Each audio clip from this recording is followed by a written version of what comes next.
మన భారతదేశంలో ముస్లిం సమాజానికి ఉన్నటువంటి ఒక బలహీనత గురించి మాట్లాడుకోవాలంటే, స్వాతంత్రం వచ్చినప్పటి నుంచి కూడా ఒక చిన్న బలహీనత ఉంది. అదేమిటంటే, ఎవరున్నా అధికారంలో అధికార పక్షం వైపు మొగ్గు చూపడం అన్నటువంటి ఒక సాంప్రదాయం తరతరాలుగా ఈ భారతదేశంలో వచ్చేసింది. దానివల్ల సరి అయిన నాయకత్వ లక్షణం కలిగినటువంటి నాయకులు ముస్లింలలో లేకపోవడం మనకి కొట్టొచ్చినట్టు కనబడుతుంది.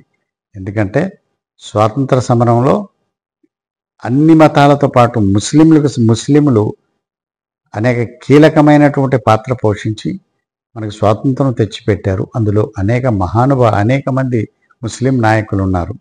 కానీ స్వాతంత్రం తర్వాత మనకు వచ్చినటువంటి బలహీనత కేవలం అధికారంలో ఉన్న వారిని వైపే మనం ఉండాలి, మనం అల్పసంఖ్యాకులం కాబట్టి అధికార పక్షం వైపే ఉండాలన్నటువంటి ఒక బలహీనమైనటువంటి ఒక ఆలోచన వల్ల సమాజంలో అదే సాంప్రదాయాన్ని కొనసాగిస్తూ అధికార పక్షం వైపుకే ఎక్కువగా ముస్లింలందరూ మొగ్గు చూపడం అన్నది ఒక చెడు సాంప్రదాయంగా మన సమాజంలో ఏర్పడింది.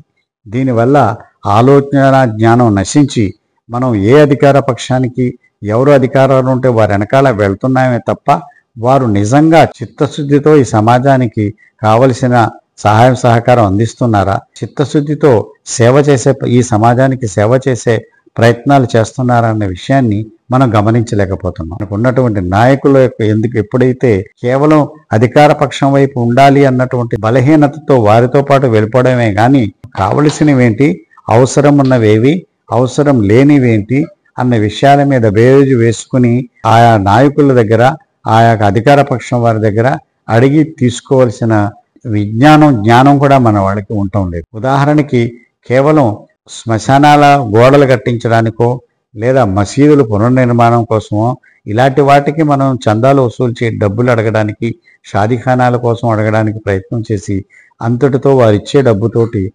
అల్పసంతోషులుగా మనం ఉండిపోయే ప్రయత్నం చేస్తున్నాం. కానీ మనకి ప్రత్యేకించి ఆధునిక విద్యకు సంబంధించినటువంటి ఇన్స్టిట్యూట్స్ మనకి ముస్లింలకి మైనారిటీ ఇన్స్టిట్యూట్స్ ఎన్ని పెట్టగలిగాం?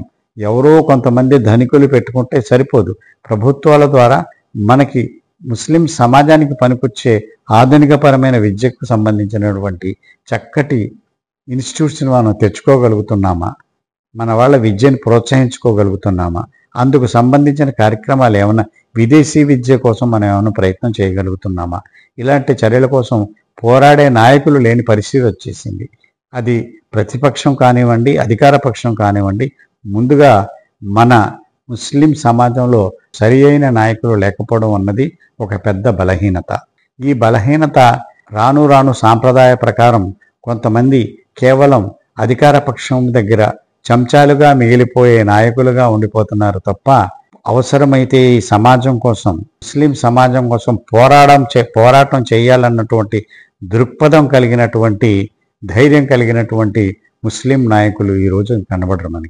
మనకు కనబడేదంతా కూడా ఈ అధికార పక్షం వారి దగ్గర చేరి వారికి భజన చేయడమో, వారితో కలిసి తిరగడమో, ఏదో మనకి ఆ మసీదుకి డబ్బు ఇప్పిస్తారు, లేకపోతే ఈ షాదీఖానాకి డబ్బు ఇప్పిస్తాం, లేకపోతే శ్మశానం గోడలు కట్టిస్తామన్న విషయాలతోటి మనల్ని బుజ్జగిస్తూ ముందుకు వెళ్ళిపోతుంటే మనం అల్పసంఖ్యాక వర్గంగా అల్పసంతోషులుగా మిగిలిపోతున్న సంగతి మనం గమనించాలి. ముస్లిం సమాజం కోసం పోరాటం చేయాలని దృక్పథం లేని నాయకులందరూ ఆ పార్టీ అని ఈ పార్టీ అని కాదు, ఏ పార్టీలో అయినా కానీ సరైన నాయకులు తయారవ్వకపోవడానికి కారణం మన వాళ్ళు ఎక్కువగా ప్రాధాన్యత అధికార పక్షం వైపు మొగ్గు చూపడం అన్నటువంటి బలహీనత వల్ల సరి అయిన ముస్లిం నాయకులు ఈ సమాజంలో లేని పరిస్థితి ఈరోజు వచ్చింది. మీ సమాజంకు సంబంధించినటువంటి నాయకులు ఎవరు, మిమ్మల్ని రిప్రజెంట్ చేయగలిగిన నాయకుడు ఎవడు అని అడిగితే ఫలానా వ్యక్తి చాలా నిజాయితీ గల వ్యక్తి, చాలా నిజాయితీతో కలిగినటువంటి వ్యక్తి, మా సమాజం కోసం పోరాడే వ్యక్తి అని చూపించగల వ్యక్తులు మనకి ఎవరు కనబడని పరిస్థితి ఈ రోజున మనకి దాపురించింది.